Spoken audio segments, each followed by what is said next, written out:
मुख्यमंत्री माझी लाडकी बहीण ही योजना महाराष्ट्र सरकारने जाहीर केली आहे आणि हा योजनेसाठी अनेक प्रॉब्लेम येत आहे। उदाहरण, ज्यावेळी आपण लोड करत असतो त्यावेळी अनेक प्रॉब्लेम येतात।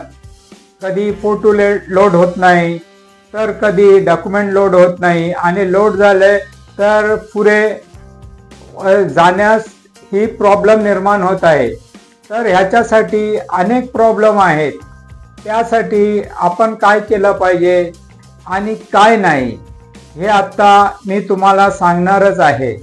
त्याचप्रमाणे पूर्वी ज्यांना शासनाकडून जो लाभ मिळत होता त्यांनाही ह्या योजनेचा लाभ घेता येईल का हेही मी तुम्हाला ह्यापुढे सांगणार आहे। असे अनेक प्रॉब्लेम आहेत, जसे की जॉईंट अकाउंट चालेल का किंवा इतर प्रॉब्लेम आहेत का, हे सर्व प्रॉब्लेम मी तुम्हाला ह्याच वेळी सांगणार आहे। सर्वात प्रथम नारी शक्ती दूत हा ॲप तुम्ही आपल्या मोबाईलमध्ये लोड करून घ्या। ते केल्यानंतर तुम्ही डिटेल ज्याच्यात पूर्ण माहिती दिलेली आहे ती माहिती तुम्ही व्यवस्थित भरा आणि समजा हा ॲप तुमच्या मोबाईलमध्ये पूर्वी आहे पण लोड होत नाही, तर हा ॲप डिलीट करून टाका आणि नंतर परत हा ॲप परत तुम्ही लोड करा। त्याच्यानंतर प्रोसेस पुढची सुरू होईल आणि फॉर्म पुढे तुमचा जाऊ शकतो।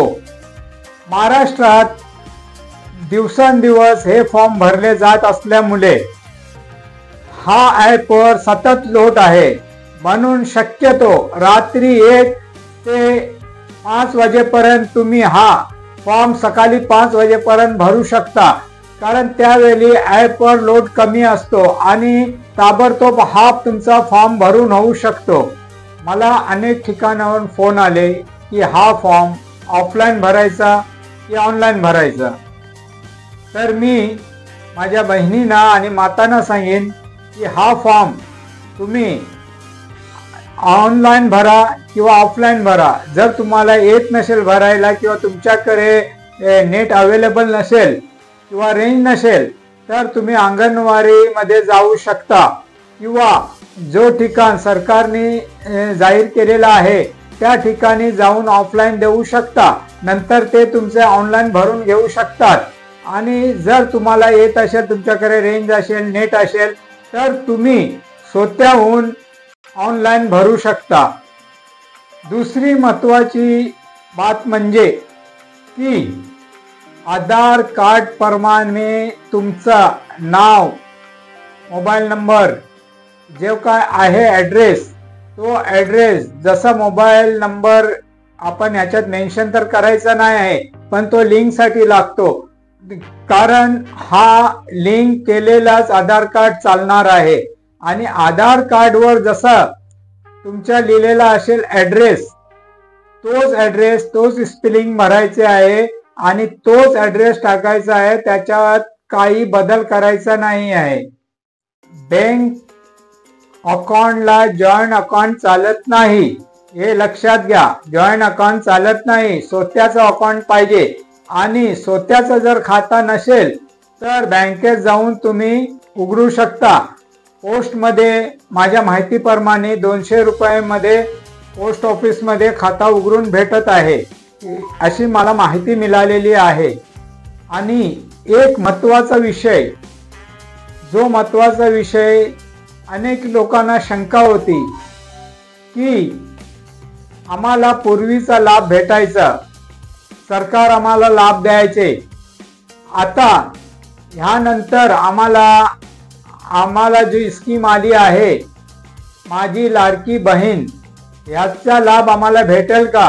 तर मी सांगतो की ज्याला ह्यापूर्वी 1500 रुपये भेटत होते ज्या लाभार्थींना, त्या आमच्या माता बहिणींनाही भेटणार आहेत, कारण आता नवीन जी.आर आमच्या मुख्यमंत्री साहेबांनी आणि आमच्या सरकारने घेतलेला आहे। तर हा नवीन निर्णय आलेला आहे की तुम्ही ऑफलाईन फॉर्म भरू शकता। आमचे माता बहिणी जे लाभ घेत आहेत त्यांनीही याचा लाभ घ्यावा, कारण का की तुम्ही ऑनलाईन भरण्याची आवश्यकता नाही, कारण तुमचा रेकॉर्ड पूर्वीपासून तिथे आहे. तरी जर तुम्हाला वाटत असेल तर तुम्ही ऑनलाईन भरू शकता किंवा ऑफलाईन तुम्ही अंगणवाडी किंवा इतर ठिकाण जे जाहीर केलेले आहेत त्या ठिकाणी जाऊन तुम्ही फॉर्म सबमिट करू शकता. फॉर्म हा भरताना नीट भरा, कारण जर चूक झाली तर दुसरा ॲप अजूनपर्यंत आलेला नाही, ती सुधारणा करून आपण परत फॉर्म भरू शकतो. म्हणून फॉर्म नीट भरा. तुमच्या बँक अकाउंटला पैसे, जर तुमचं नाव आणि तुमचा बँक खाता बरोबर असेल तरच तुमच्या खात्यात 1500 रुपये जमा होणार आहेत. दुसरी गोष्ट म्हणजे जर तुम्ही परत त्याच बहिणीचा किंवा आमच्या मातेचा फॉर्म भरत असेल तर तो ॲप परत त्याच नावाने घेत नाही, आणि जरी घेतला तर हा फॉर्म रिजेक्ट होऊ शकतो. आता दुसरा एक प्रश्न मला विचारल्याने होतं की रेशन कार्ड किंवा आधार कार्ड किंवा इलेक्शन कार्ड दोन साईड असतात, तर या दोन्ही साईडचा फोटो द्यायचा का? तर मी सांगतो की दोन्ही साईडचा फोटो द्यायचा आहे, पण फोटो एकच अपलोड होतो. म्हणून तुम्ही फोटो काढताना अगोदर तुम्ही एक करून घ्या, म्हणजे रेशन कार्डाचा पहिला भाग आणि नंतरचा दुसरा भाग, म्हणजे पहिला पेज आणि शेवटचा पेज हा एक करा. त्याचप्रमाणे आधार कार्ड आहे, आधार कार्डचाही सेम तसाच करून घ्या. काही लोकांचा आधार कार्ड मोठा असतो आणि एका पेजला असतो, तोही चालेल, मग तो एक चालू शकतो, कारण का त्याच्यावर ॲड्रेस वगैरे आलेला आहे, पुरेच ॲड्रेस आहे. त्याचप्रमाणे इलेक्शन कार्ड आहे, इलेक्शन कार्ड ही दोन साईड असले तर तोही पहिला एक ह्याच्यावर करून घ्या आणि नंतर तुम्ही तो पुढे सबमिट करा. काही वेळेला जर आपण बघितला की आपण ज्यावेळी फॉर्म भरून झालेला असतो आणि त्यावेळेला जर हा आमचा मोबाईल लोड करून घेत नाही, तर त्याच्यासाठी कारण हे आहे की आमचा मोबाईल हा स्टोरेजने फुल झालेला आहे. तर सर्वात प्रथम हे सर्व करायच्या अगोदर, कारण आपण घेतलेली मेहनत वाया फुकट गेला नाही पाहिजे, त्यासाठी तुम्ही सर्वांनी पहिले आपल्या मोबाईलचं जे काही स्टोरेज आहे ते पूर्ण रिकामी करून घ्या किंवा अर्धा रिकामी करून घ्या. स्टोरेज जर रिकामी असला तर व्यवस्थित तुमचा लोड होऊ शकतो. फोटो हा तुम्ही डायरेक्ट मोबाईलमध्ये घेऊन सुद्धा लोड करू शकता किंवा तुमच्याकडे पासपोर्ट साईज असेल फोटो, पण लेटेस्ट हल्लीचा फोटो, तर तोही तुम्ही लोड करू शकता.